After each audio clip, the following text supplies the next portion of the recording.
Untuk pencegahan menggunakan apa itu petrogenol itu pakai Pak? Belum.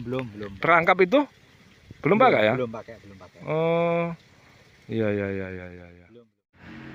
Selamat datang di channel Tiara Java. Selamat bergabung kepada Anda yang baru menemukan channel ini. Hari ini 8 Desember 2022. Saya berada di Dusun Karangtengah, Desa Karangwidoro, Kecamatan Dau, Kabupaten Malang untuk melakukan olah lahan pembuatan bedengan di lahan yang dikelola oleh Pak Kepala Dusun di sini. Namanya Pak Agus Iswantoro begitu. Pada saat mengolah lahan, saya berbincang dengan petani besar, petani jeruk di sini yang memelihara, merawat, menanam 2000 pokok pohon. Itu berarti membutuhkan lahan setidaknya 2 hektar. Nanti juga saya akan bandingkan dengan pola budidaya belimbing di tempat kami di Desa Pojok, Kecamatan Ponggok, Kabupaten Blitar yang merupakan sentra budidaya belimbing. Saya akan bandingkan secara general, jadi tidak detail, berdasarkan penuturan Pak Budiono, petani jeruk di sini, dengan pengamatan saya, sekaligus saya juga punya kebun belimbing di rumah sehingga saya bisa memberi gambaran lah secara umum begitu. Nah, pada intinya kesimpulannya bertani atau budidaya jeruk lebih menguntungkan dibanding budidaya belimbing. Mengapa begitu? Saya coba paparkan. Jadi begini, tanam jeruk di sini menurut Pak Budiono tadi biayanya sekitar 60 sampai 65 juta lah per hektar atau per 1000 tanaman. Biaya yang terbesar antara lain adalah biaya olah lahan, yaitu harus mendatangkan alat berat bernama backhoe,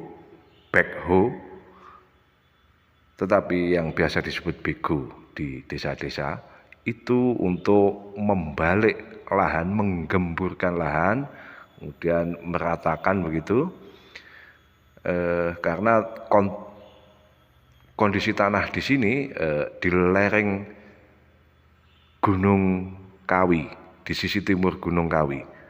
Jadi tanahnya liat, tapi kalau digemburkan begitu akan jauh lebih baik. Itu biaya olah lahannya adalah 2,5 juta per hari selama 7 jam.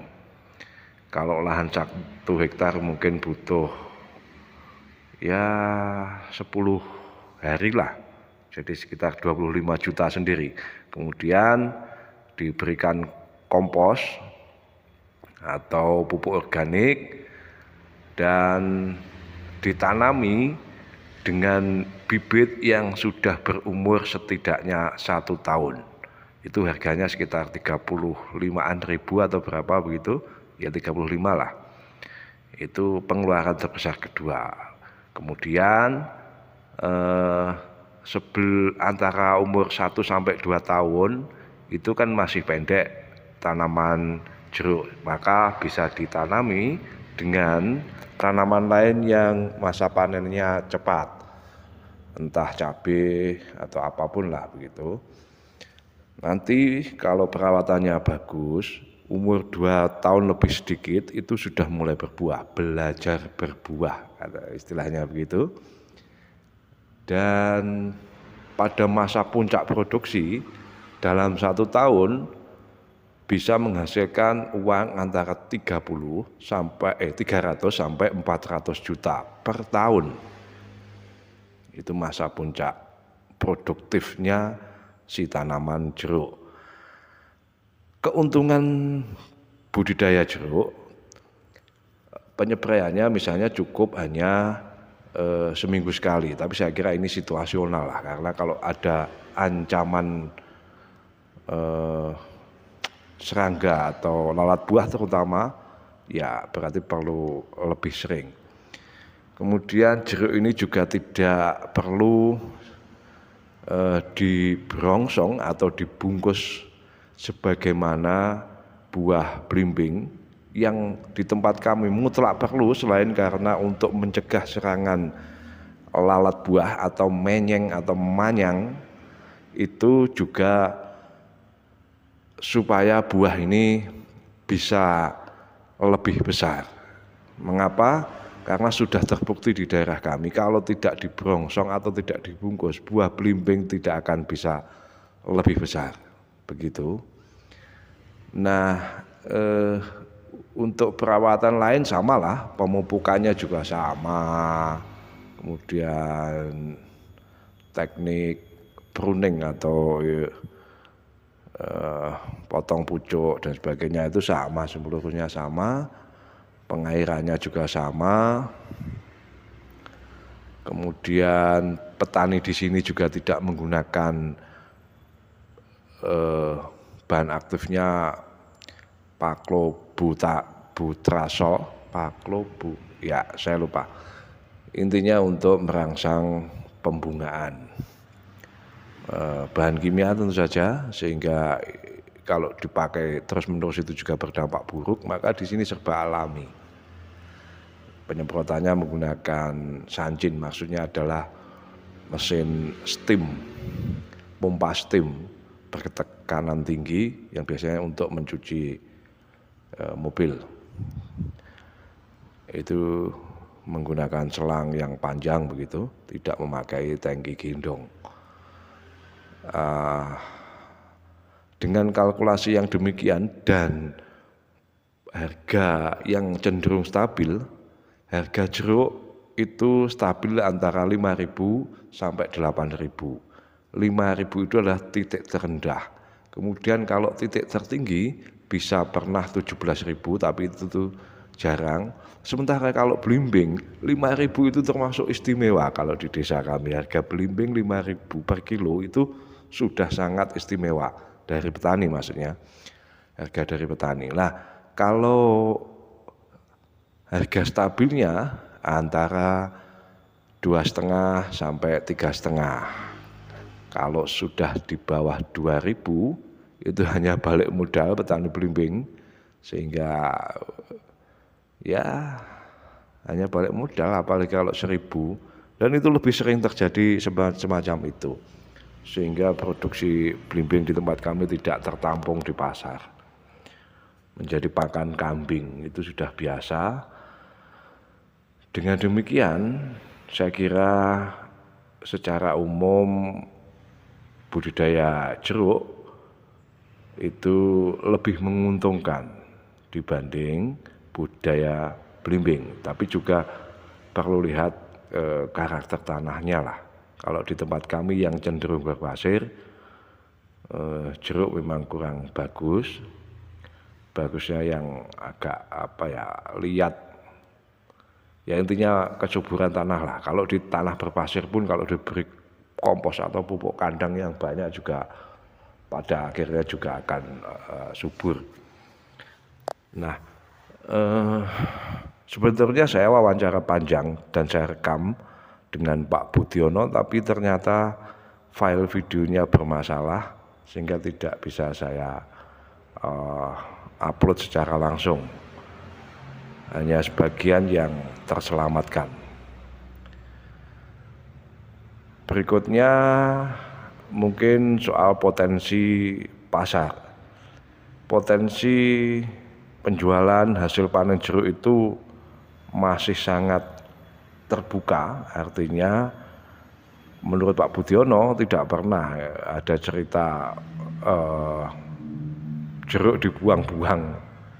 Kalau yang dibuang itu ya karena busuk. Kemudian kalau belimbing itu di tempat kami kalau sudah harga 1.000, apalagi di bawahnya 1.000 bolong, maksudnya kurang dari 1.000 ya sudah, itu dibiarkan begitu saja di pohon. Siapa yang mau petik ya petik buat pakan kambing. Kemudian apalagi dari segi mungkin segi keamanan lah. Kalau segi keamanan itu kalau tanam jeruk di tempat yang jarang, bukan sentra jeruk, ya agak rawan. Tapi ya tergantung juga lah. Kalau yang mengambil anak-anak kecil ya kita biarin. Dari 100 pohon itu mungkin anggap saja yang hilang 2 pohon karena diambil orang-orang. Kalau di tempat kami belimbing aman karena hampir tiap rumah, hampir tiap orang itu punya kebun belimbing. Kalaupun tidak punya kebun, di halaman rumah, di belakang rumah juga banyak yang tanam belimbing. Jadi tidak ada pencuri buah belimbing di tempat kami. Begitu kawan-kawan, apa yang saya bisa bagikan kali ini, dan berikutnya ada petikan wawancara saya dengan Pak Budiono mengenai penanggulangan lalat buah. Jadi petani di sini belum menggunakan perangkap semacam petrogenol produksi dari Petro Gresik. Masih serba penyemprotan secara kimia. Diambili, dikasih kantong plastik, ditanam gitu aja. Untuk pencegahan menggunakan apa itu petrogenol itu pakai, Pak? Belum. Perangkap itu belum pakai ya? Belum pakai. Oh, iya. Belum pakai. Kalau kemarin dari Valdestro itu memang dikasih dalam satu lahan itu dikasih 1 titik. Malah iya. Satu lahan ukuran berapa pokok tanaman? Satu lahan itu kurang lebih 250 pohon. 250 itu cukup satu? Satu. Kok gitu ya? Iya. Dari Valdestro. Nggih. Kalau kami di kebun belimbing itu biasa banyak titik berjarak sekitar 15 meteran, Pak. Tapi posisi agak di luar area, di pinggir area, supaya lalat buah itu terpancing keluar dari area kebun, kemudian terperangkap dan tidak beranak pinak. Harapannya sih begitu. Nggih. Ya saya kira ini pengalaman yang luar biasa karena menanam 2000 pokok pohon itu tentu membutuhkan modal besar. Saya terima kasih banyak Pak Budiono. Sama-sama. Nanti kalau ada yang kurang jelas kawan-kawan bisa bertanya, dan kalau saya juga tidak tahu saya akan tanya ke Pak Budiono. Demikian Pak Budiono, matur sembah nuwun, dan kawan-kawan, demikian tadi yang bisa saya bagikan. Saya ucapkan matur sembah nuwun, salam.